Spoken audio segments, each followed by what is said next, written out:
Hello, welcome back to my channel. My name is LaToya and today's topic is 3 steps of writing a resume with no experience. So today I'm going to give you a few tips on how to create a resume to get into the job market without having any experience. So the first thing you want to highlight is your skills. You want to highlight your leadership abilities, your communication skills, your time management skills, all the skills that you have gained throughout clubs and organizations that you have been a part of. The second thing you want to do is work on your education section. So this is when you want to highlight coursework that is relevant to your industry of choice. The last thing you want to do is highlight your experience. So we know you don't have any paid experience. So how are we going to reflect that onto your resume?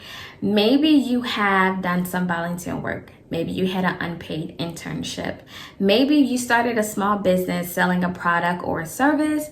You want to make sure that you are listing your experiences on your resume to make yourself more marketable within the industry. Now, if you need help creating a job-catching resume, click the description below to contact a resume expert today. We'll see you next Friday.